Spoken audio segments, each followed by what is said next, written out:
Yesu Kamirano nashimwe kubw'ibyo yakoze, Muhammada nashimwe kubw'ibyo yakoze, Buddha nashimwe kubw'ibyo yakoze. Abantu bose bakoze ibintu byiza bakwiye kwibukirwa, nibashimwe kandi Imana yacu yabwe icyubahiro. Twaremwe gucikamo ibice, twaremewe gucibwamo ibice, kandi twe twari twararemwe kuba abantu bamwe, twaciwemo ibice tuza mu amadini, twari twaremeye kuba mu itorero, ariko ubu turi mu madini. Wakumva nshimye Muhammad ngashima Yesu ngashima Buddha, ubwo cyaba kibaye ikibazo kubera iki? Kubera ya mana y'umucuri, kubera idini, kubera iki? Ni gute ubundi ducibwamo ibice? Ni gute dusenga Imana imwe ariko tukarema gucibwamo ibice, kandi buri ruhande rwose rukumva ko ari rwo ruhande rukwiye kuzabona ibyiza, kandi Imana dusenga ari imwe? Nibyo bintu dukwiye kuzarushaho gusobanukirwa. Rero turi abantu b'Imana, Imana ni iyacu, Imana iri muri twe, natwe turi muri yo. Ubwo no kuvuga ngo turi Imana, n'Imana ni twebwe, natwe turi Imana. Ntabwo twe n'Imana turi abantu babiri, turi abantu b'ukuri, turi abantu b'urumuri, turi abantu b'umucyo. Twaremewe kuba mu mucyo, twaremewe kuba mu kuri nk'uko turi. Yes, hano ni kwa Mpuzansibo, ni kwa Rwangambibi.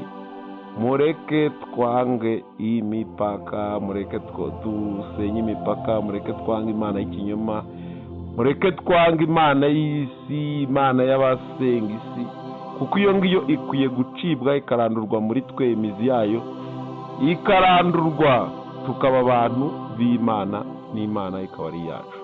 Twababwiye ko nta kintu tutazakora ku bwanyu kugira ngo urumuri rwande, kugira ngo turusheho gusobanukirwa, kugira ngo turusheho gusobanuka, kugira ngo turusheho kugendera mu ruhande rw'Imana nk'uko Imana ibishaka. Murakoze. Tugiye gukomeza rero, tugiye gukoresha imigani, tugiye gukoresha ibitekerezo, tugiye gukoresha uburyo bwose kugira ngo nibura musobanukirwe iki kintu cyitwa Armageddon, iyi ntambara y'ikibi n'ikiza, iyi ntambara yo mu kibaya cya Armageddon, sibyo? Reka turebe ku gatekerezo, reka dusoma agatekerezo gatoya, turagira ngo murusheho kuvayo, turagira ngo murusheho kumva. Hari umugabo witwaga Ruganzu, turababwira ubutekerezo twagiye twandika, kuko muri TikTok naho harimo uburyo bwo kwigisha bakoresheje ibitekerezo. Twe turakora ibitekerezo bituma musobanukirwa, nyine bituma murushaho no kumva.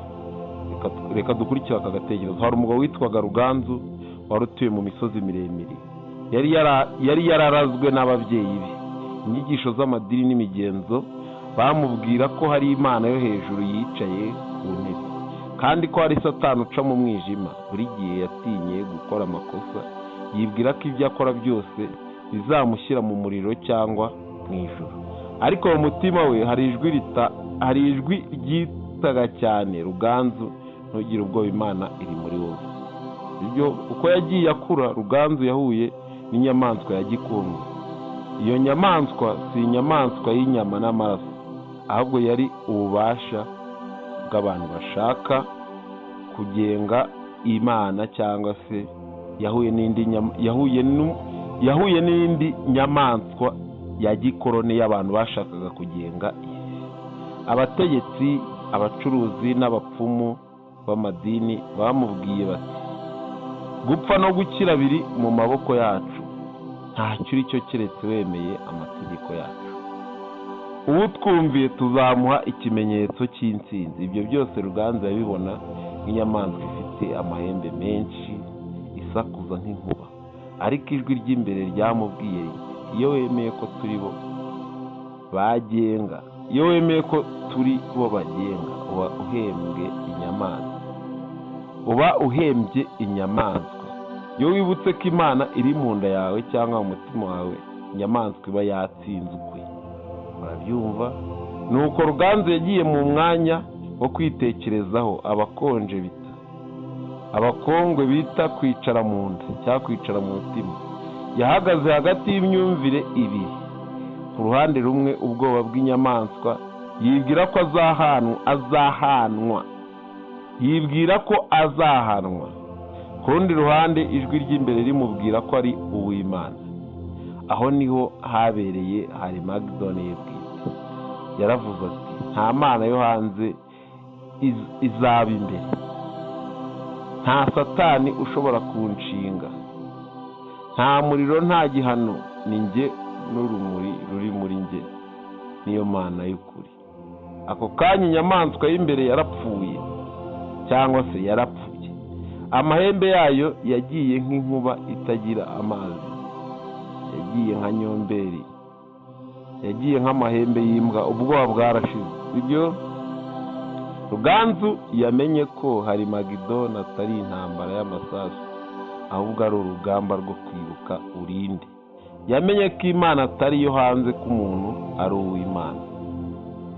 Muri kubyumva ibindi byo kwiga no kuzirikanwa. Ruganzu yamenye ko hari Magidoni atari intambara y'amasasu, ahubwo ari urugamba rwo kwibuka urinde. Yamenye ko Imana atari yo hanze, ko umuntu ari uw'Imana n'Imana ari y'umuntu. Abakongwe bongeraho bati, watsinze hari Magidoni, n'ubonye ko nta kundi gutsindwa kubaho keretse kwibagirwa uri uwande.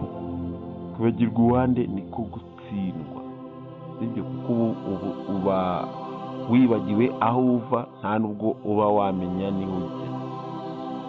Murakoze rero. Ni kuri Ubaka TV, igiti cy'ubwenge, umurungabangabo. Ntago bashaka ko ubwenge buba ikintu cy'ingenzi, ko batubwiye ko iriya Mana yabo cyangwa se biriya byahishwe, batubwiye ko byahishuriwe abaswa, abanyabwenge bayobewe. Kandi se ibyahishuwe, ibintu bikomeye, ni gute byamenya abaswa, abanyabwenge batarabimenya? Ni ya yindi bita Leo Beatitude, ni ya Mana yabo Demirije, ni ya Matrice, kudushyira mu rukweto rutari urwabo, tukagendera ku birenge bitari ibyacu.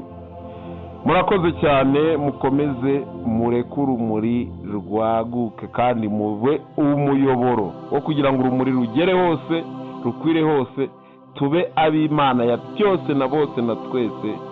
Murakoze. Imana ibidufashemo.